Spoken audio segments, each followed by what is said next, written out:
Hello students, welcome to lecture number 8. Topic for today's session is concept of internal customer.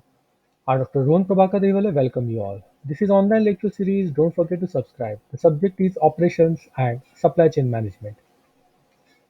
Learning objectives for today's sessions are to know the concept of internal customer, to understand difference between internal and external customer, and to understand the internal customer significance.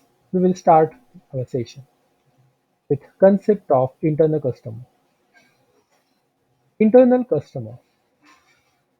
Geoff Cannet, a Six Sigma consultant from the United Kingdom, uses the following analogy to explain the difference. A supermarket's customer is the person buying milk at that supermarket.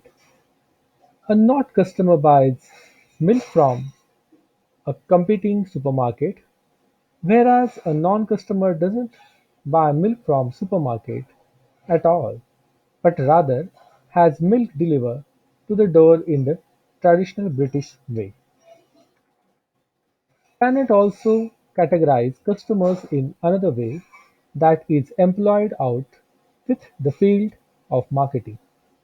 While marketers, market regulation and economists uses the intermediate ultimate categorization, the field of customer service more often categorize customers into two classes: internal customers and external customers. So customer service can be categorized into two parts: external customer and internal customer. So this is external versus internal customer. Who are we delivering to? That's the answer. An external customer of an organization is a customer who is not directly connected to the organization, whereas an internal customer is a customer who is directly connected to an organization and is usually, but not necessarily, internal to the organization.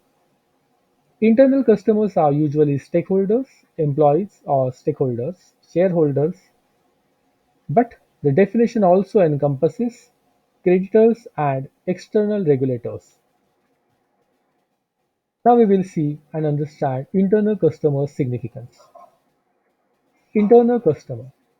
While internal customers may not necessarily purchase the products or services offered by their employer, the internal customer relationship also plays a key role in the business's success.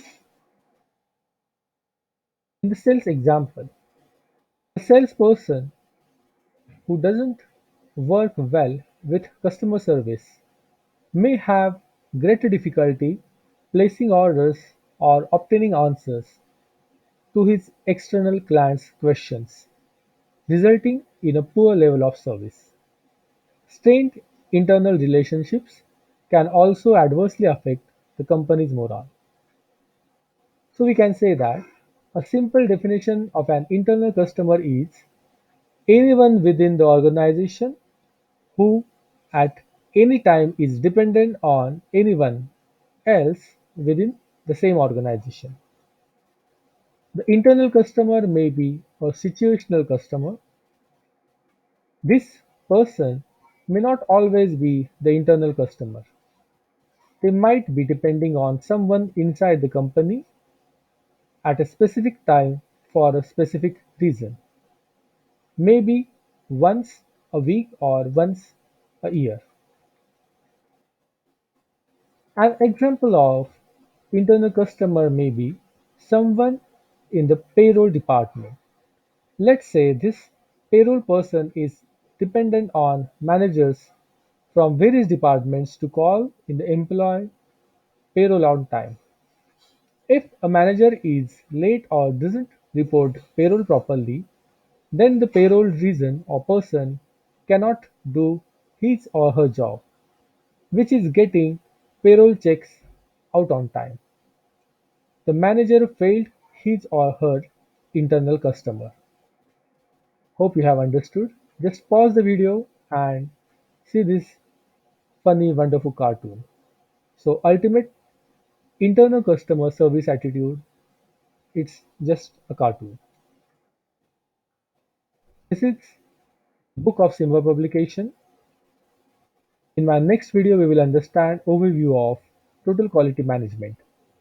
Learning outcomes from today's sessions are: we have understood the concept of internal customer, we have seen internal versus external customer, and we have also seen significance of internal customer. Don't forget to like, share, comment, subscribe, and turn on the bell icon for further notifications. Thanks for watching this video. Thank you from Dr. Ron Devale. All the best for your studies. These are some references I have used to prepare this video.